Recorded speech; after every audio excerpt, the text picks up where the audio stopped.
Morning, guys. So this morning we had a Sunday of messiness, and we are living in a very small space, not as tiny as the one we were in before. The tiny house that we finished before was 320 square feet, and it had 2 sleeping lofts. One was used for storage and one was used for sleeping. And by the way, we have got mosquitoes here in November. Yesterday it was almost 70 degrees, so that's what I have on my face is mosquito bites. So I wanted to talk about kind of that fallacy, that myth that tiny houses will instantly turn you into a good house cleaner, a good housekeeper, that they'll suddenly make your life a lot simpler, or that they will make your life more abundant. And the reality of it is you bring to tiny houses everything that you had in your big house. So what you're really wanting is the skills and maybe the self-control to be able to have a more abundant life. And I think a lot of times people use tiny houses as a way to force themselves into having those skills. I know that I did. Hey, Julio. Thank you. And so I think that a lot of times when we get really frustrated with our situation and with where we are in life, we try to find shortcuts to force ourselves into certain behaviors. And I have to admit that living in tiny spaces has done that for me quite a bit. But I think the really frustrating thing would be if you went into it whole hog, if you went into tiny houses whole hog, thinking that tiny houses were going to fix you, or they were going to fix the situation, because if what it is that you lack the skills to keep your house clean, or if you have the habits that keep every space that you live in dirty, or if you have spending habits that are off, if you have problems keeping on a budget, if you have a problem staying out of debt, being in a tiny house is not going to suddenly produce more abundance for you. What it will do is it will cause frustration until you learn those skills, or it'll just make everything worse than it was in the big house. Hey Danny, how are you? Which I don't think there's anything wrong with that. I don't think there's anything wrong with seeing that free will by itself and wanting to do something isn't fixing something that you think is really big. Like being debt-free. You want to be debt-free, so you think being in a tiny house will fix it. Hey everybody. So I should put my gloves in my pocket so I can read my list. I made a list of things this morning that I was noticing as I was frustrated with my little house that we're in right now. It's quite a bit bigger than what we were in before, but it is a small apartment.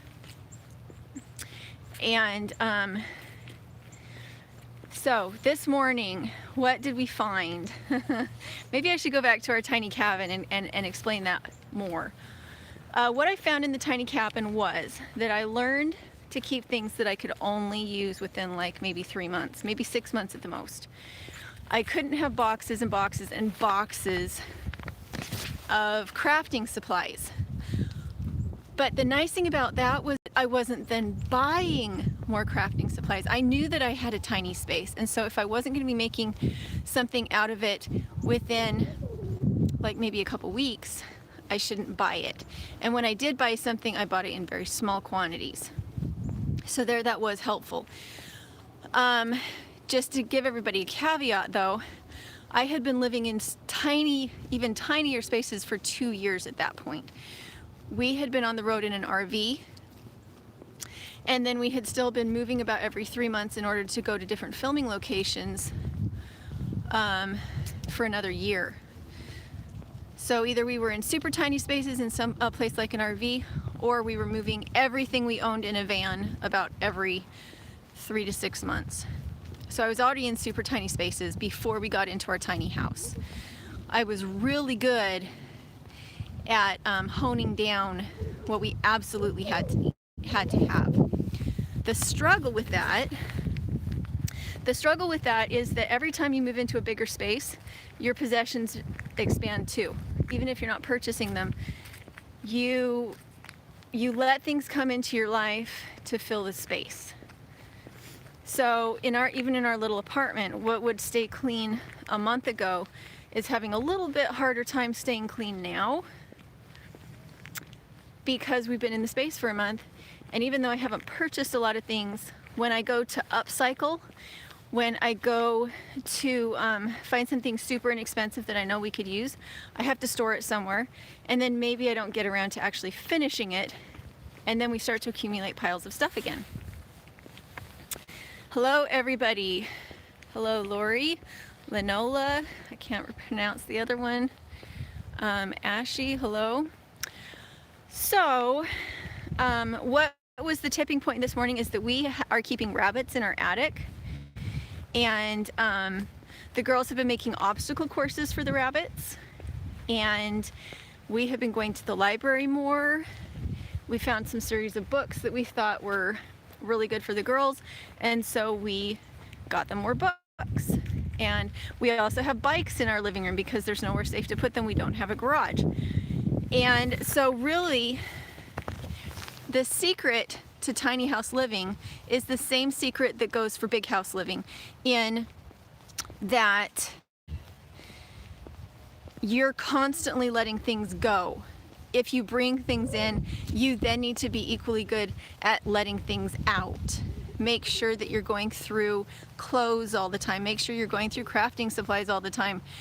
And if you find that you spent money on things and you can't let them go, then make sure you're taking the time to finish them. And if you're selling them, get them sold. And if you're not selling them, see if you use them. And if you don't, keep them moving. And it can feel overwhelming, but having lived in a big house, we had a 2,300 square foot house. We still have it. We have renters in it. What we found was that we were spending money on things that we thought were important, and I think we were addicted to the feeling of abundance, but then we didn't use them. Like, we had 5 years worth of food storage and we just kept adding to it. When a year's worth of food storage that was rotated would have been so much less expensive. The rotation really matters. Have what you need, but make sure to rotate through it. All right, so let's see. So this morning we had rabbits in the attic, and I'm leaving the chores of the rabbits up to the girls, with the caveat that they have to keep it super clean and hygienic up there. And this morning they hadn't, and I was so frustrated by that. Not only was their attic with the rabbits dirty, but their bedroom was dirty, and we've been doing laundry that was clean instead of laundry that was dirty because they were being lazy. So again, it falls back to any skills that you don't have in a big house, you're also not going to have them in a tiny house. And what may end up happening is that if you want to stay in the tiny house, you either acknowledge that that's the case and that your house is dirty and live in it, which is okay. It's okay just to live in a dirty house, or gain the skills that you didn't have in your big house and just learn about it. Yeah. So I think that the great thing about tiny houses is if you have children, the space is small enough for them to learn how to clean it well. In a really big house, it can be really overwhelming for them to keep a really big bedroom clean.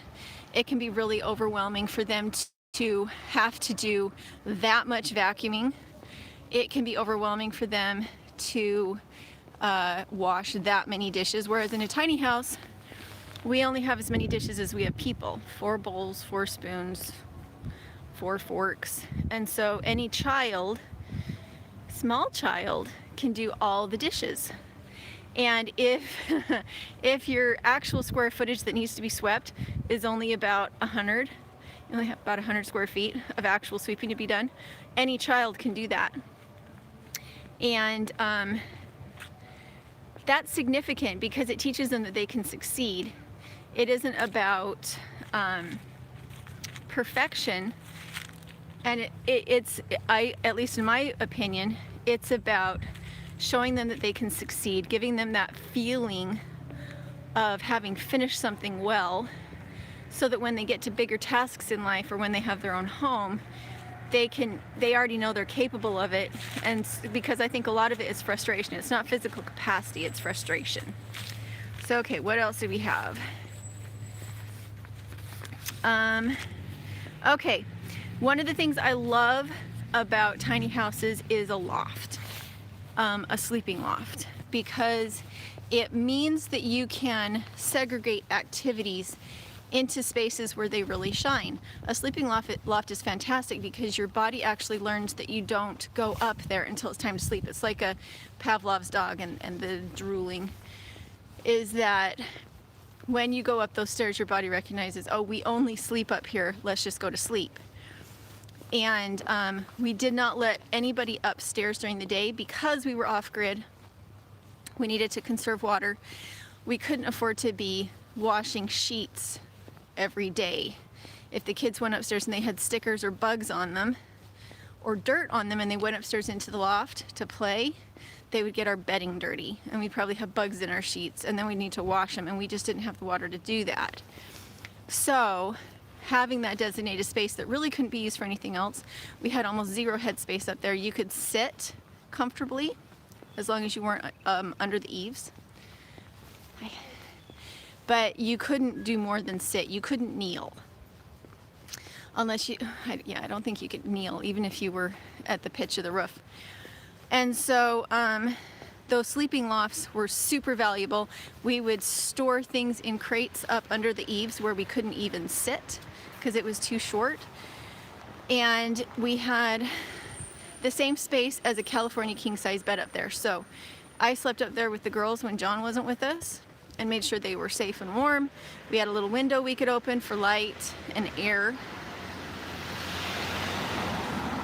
And that was just super, super nice. On the other side, we had all of our storage. And that loft was actually a little bit taller. That loft you could actually kneel up in. They were at 2 different levels. I'm gonna turn around. They were at 2 different levels. And so on that side I did have shelves, I had storage, we had crates and crates full of homeschool books. And so that's where we kept all the homeschool things and some clothing storage. And by the time I left, I had even more stuff up there. And I was actually really, really impressed with how much we could store there, especially under the eaves where there was no headspace. So the one thing was we did keep things in clear plastic boxes so that we could see them easily. I could get into them easily, but also it kept mice and bugs out. So that worked really well. So Julio said they liked my laundry soap. Thank you very much. And so that is that one. Let's see. Oh, the other thing is, if you're going to be in a tiny house, make sure you get out. We're in a little apartment now. We don't have the outdoor space like we did when we were off-grid in the tiny cabin. But I do have a park that we are living next to, and we did that on purpose, knowing how dependent, sorry, I'm trying to find where to hold the camera. Knowing how dependent we were on our outside space when we were in the tiny cabin, we were really careful about how we picked the apartment we were going to be in. If you're in this tiny space, you get to feel claustrophobic very easily. The walls start closing in on you, and it doesn't matter how many skills you have, eventually you need to go out and get some air. You need to go out and get some really good air. You need to get some exercise, and you need to do the same thing if you're in a big house, but the walls really do start closing in on you in a tiny space. All right, let's see, what else do we have? If you're going to be off-grid, you also have, a lot of times when people want to be in tiny houses, it is because of budget. I'm also trying to guard the microphone from the little bit of breeze, so I'm trying to put the paper behind it. We'll see if we can succeed at that. A lot of times one of the reasons that people want to be off-grid is to save money. And they want to live more purposefully, but they also want to save money. And along with that comes a lot of tools and paraphernalia. If you have a wood stove, you need to be able to store wood. If you have a wood stove, you need an ash bucket and shovels and things like that. And in those situations when you're using those kind of tools, or for instance, if you're off-grid and you don't have running water, you're going to have water carrying buckets, and you're constantly getting things out and putting them back away.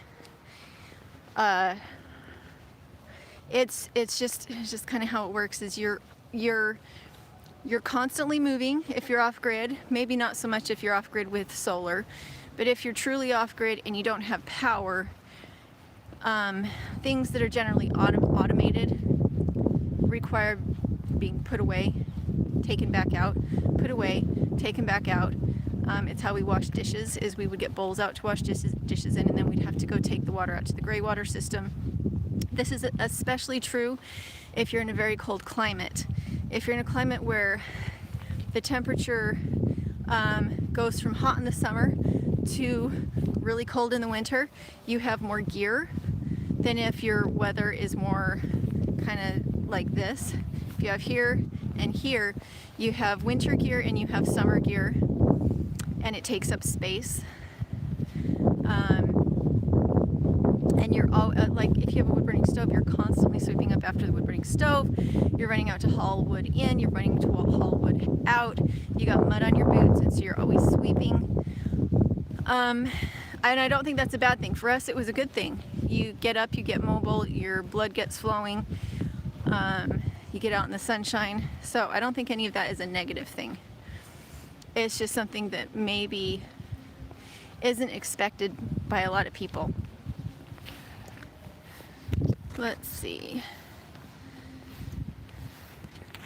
Yeah, it is cold. So there's my take on maybe something that people don't think of before they get into a tiny house. I enjoy being in a tiny space, but some parts of it are more intensive than being in a big house. You can't really shift things from one spot to another and just kind of feel like it disappeared. Instead, you shift it from one place to another, and unless it has an actual place, it's still there right in front of you, so it drives you crazy. I personally think living in a tiny house that isn't cleaned about 6 times a day is miserable, because there's nowhere to sit. You have to move X to Y and Y to X. In order to cook, you have to wash all these dishes. In order to wash all the dishes, you need to be able to get the water stuff moved or the morning milk buckets out of the way. And so mindfulness is a pretty big part of being able to function in a tiny house. And design. If your house is not well designed, if you don't continue to redesign it over time, if you don't keep fixing things and making them more efficient, it will drive you crazy, because over time your needs do adjust. And as your needs adjust, you need to actually rebuild your home to make everything fit and work.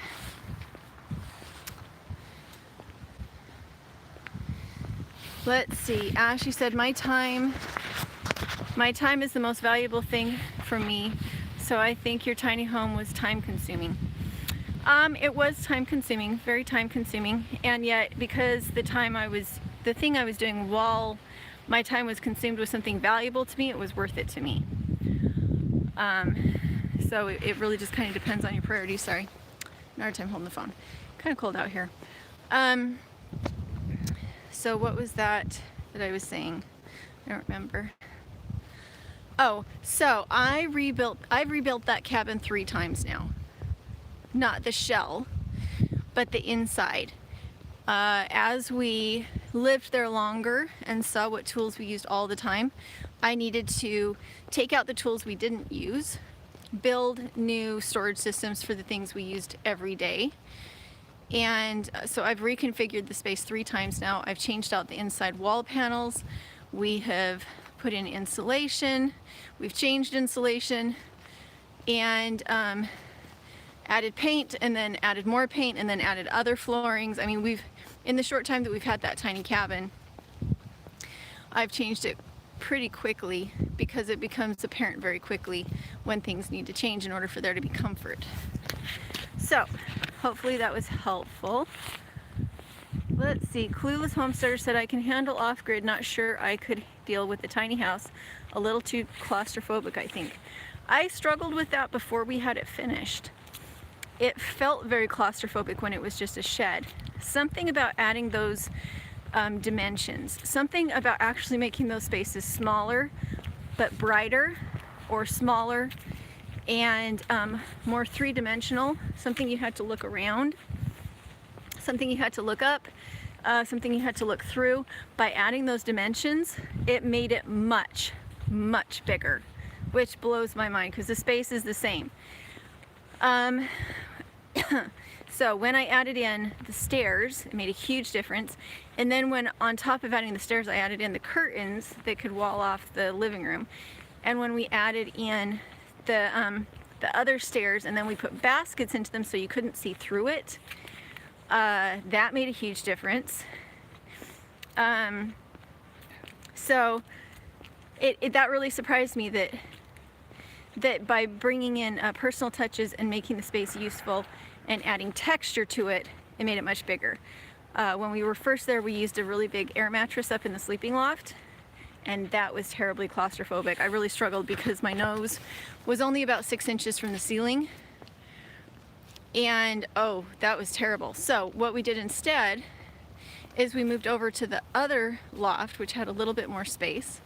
We took out the air mattress and we used foam instead, and then I used fabric instead of something solid to finish the inside. And then I took that down, and then I did put something solid up. Anyway, it's the nice thing is that when it doesn't cost very much, when you have a tiny space and you can when you can use repurposed materials or free materials or bartered materials, you can play with it. And because it was so inexpensive, you don't have to worry about the resale value. We have very, very little into that tiny house. And that made it so I didn't have to think in the back of my mind, will we ever be able to resell this if I do this? Instead, I just thought, I'm just gonna play with this. This, whatever, didn't cost me anything, or cost me very little, so why not just play with it and see if I like it? And sometimes I like it, and sometimes I don't, but usually I end up reusing that material somewhere else, so there's no loss. All right. Hey, good morning, Catherine. My hand's about to fall off. If you're interested in homesteading things, make sure to go check out Little Bits of Heaven Homestead, because she's actually videoing stuff like that instead of what I'm doing, which is freezing my butt off out in the cold. Hey, Mother Many Horses, how are you? Yeah, I've used fabric on my inside walls. I've also used old tin from a calf shed, and I've also used just plastic painter's plastic, and that worked just fine. Where am I walking to? I'm walking to nowhere. I'm walking to freeze my butt off. So I'm gonna go. It's been 23 minutes on my hand. I cannot feel it anymore. So hopefully this was helpful, and I will try later to get some cards up. I'll try to go in right now actually and put some cards up to some of the tiny house videos I'm talking about. So hopefully that's helpful to you, and we'll talk to you later.